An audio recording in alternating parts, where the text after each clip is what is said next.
Welcome back to another episode of Chalchitra Talks. This is regional movie recommendations with Arijit. तो आज जो film मैं आपको रेकमेंड करने जा रहा हूँ इसका नाम है कोनी. ये फिल्म आपको मिल जाएगी होइचोई में. ये फिल्म डायरेक्ट किया सरोज दे ने और ये फिल्म मैंने सोचा आपको इसलिए रेकमेंड करूँ क्योंकि आप शायद जानते होंगे कि a couple of days back we lost one of our finest actors Soumitra Chatterjee. तो जनरली जब हम लोग सौमित्र चैटर्जी के बारे में बात करते हैं we talk about his associations with Satyajit Ray, क्योंकि सत्यजीत रे के साथ उन्होंने बहुत सारी फिल्म्स बनाई थी.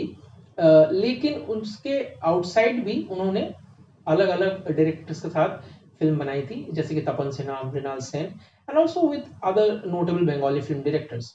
तो कोनी एक ऐसी ही फिल्म है जो उस टाइम में it got a lot of attention, it got a lot of critical applause, लेकिन we do not talk of that film very often. और इसकी कहानी भी बहुत इंटरेस्टिंग है. तो कोनी की कहानी है एक स्विमर को लेके. It's a young swimmer and her master.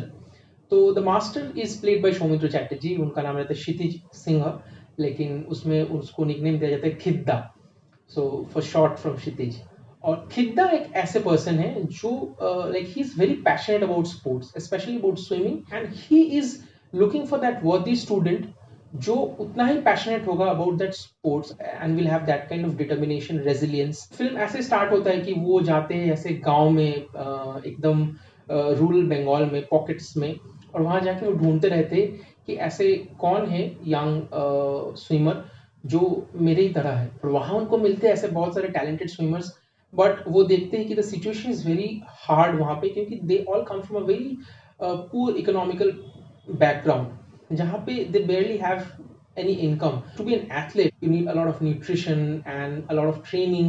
तो उन लोगों के पास barely कुछ इनकम है, तो वो कैसे मतलब ये सब चीज करेंगे. और इसके साथ एक और प्रॉब्लम रहती है कि वो जो क्लब को रिप्रेजेंट करते हैं, Jupiter club, that club in itself is playing a certain politics कि उनको कैसे बाहर निकाल दिया जाए. So this is all that happens inside that board of Jupiter swimming club. और ये एक ऐसे रहते हैं कि he has to fight inside the club and he also has to fight against the world outside, because he believes that if you are hardworking, if you have enough determination, resilience and passion, you can win over it. In fact ऐसे एक event दिखाते हैं जहाँ पे ये जाके बहुत एक इंटरेस्टिंग बात कहते हैं कि अगर मैं आपसे पूछूं कि who is the president of Brazil, क्या आप कह पाएंगे?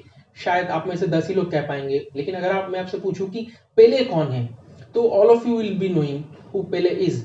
तो स्पोर्ट्स ऐसी ऊंचाई तक ले जाती है बस सिर्फ उस इंसान को नहीं, उसकी नेशन या जो भी कल्चर या ट्रेडिशन को रिप्रेजेंट करते हैं. तो हम लोग को भी ऐसे सोचना चाहिए. तो इस दौरान उनको एक ऐसे कैंडिडेट दिखते हैं, कोनी. सो कोनी is the protagonist. She is also a girl, she is a young adult girl. उनको लगता है कि कोनी has that thing he is looking for, like she is something special. लेकिन कोनी की भी एक वैसी प्रॉब्लम है, she comes from a slum और उनकी इकोनॉमिक बैकग्राउंड उतनी अच्छी नहीं रहती है. कोनी के एक भाई रहते हैं और वो कहते हैं कि you know we can not spend so much of money, we can not afford to provide for her. ये खिद्दा यहाँ पे वो क्या करते हैं, वो बोलते हैं कि I will take her responsibility. और वो ट्रेन करते हैं अपने विंग में उनको, और वो हमेशा उसको एक ही चीज कहते रहते कि फाइट कोनी, fight, because if you fight you can win against all the hardships. There are very interesting conversations, क्योंकि एक point early in the film जहाँ पे खिद्दा has a conversation with his assistant जीवन, and he asks जीवन, हम लोग क्यों जा रहे हैं कि ढूंढने, इतना मतलब मेहनत करके मैं क्यों कर रहा हूँ ये सब, क्या तुम कह सकते हो? तो वो कहते हैं कि अगर कोई स्विमर या कोई भी स्पोर्ट्स पर्सन जीतता है तो वो जीत उसकी मास्टर की भी होती है. I can give you another anecdote. अगर आप मैट्रिक्स देखोगे तो वहाँ पे मॉर्फियस कहता है कि I can show you the door and you have to walk through it. तो वो कहते हैं कि ऐसे ही वो ट्रेनर की काम होता है कि वो उस चैंपियन को वो बिलीव करवाए कि you have it in you, आपके पास वो पोटेंशियल है, आप कर सकते हो, और उनको वो रास्ता दिखाए. बाकी वो खुद ही कर लेंगे अगर उसमें वो स्किल्स है, अगर वो मेहनती है उतना. यूजुअली हम लोग इस फिल्म के बारे में बात नहीं करते, मैंने स्टार्टिंग में कहा था. ये रीजन हो सकती है क्योंकि Soumitra Chatterjee being actor of very high calibre, उन्होंने बहुत ही सारे इंटरनेशनल स्टैंडर्ड फिल्म्स किए, और उन्होंने सत्यजीत रे के साथ इतने सारे फिल्म्स किए, स्पेशली अपू ट्रिलॉजी में the last film, then Charulata and all that film. तो ये थोड़ा एक्लिप्स हो जाते. उस टाइम में ये फिल्म बहुत एको हुए थे with the people who love cinema. There is a certain political undertone in the film of the economically underprivileged, the socially underprivileged, the backward, fighting against the oppression to move forward.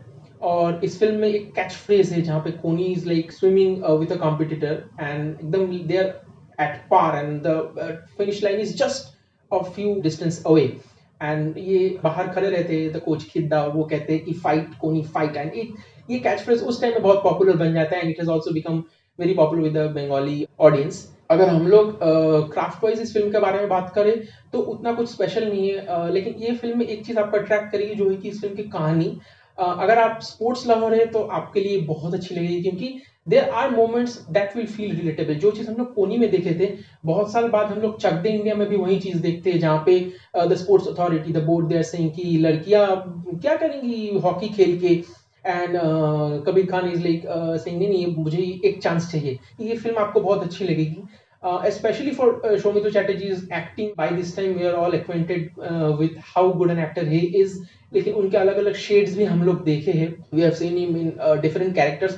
और मुझे लगती है कि the hallmark of a true good actor is constantly pushing himself, और यहाँ पे भी वो पुश करते हैं अपने आप को, not just through makeup by the looks of it but also physically. मतलब ऐसे कुछ सीन्स है जहाँ पे he is also physically doing those things himself जो एक कोच यूजुअली करते हैं, he is physically fit.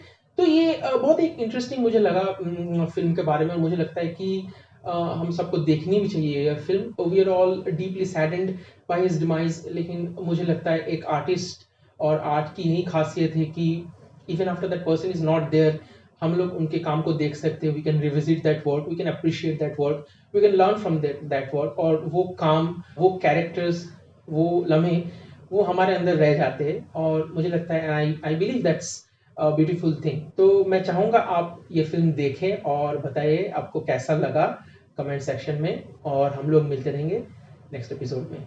Thank you.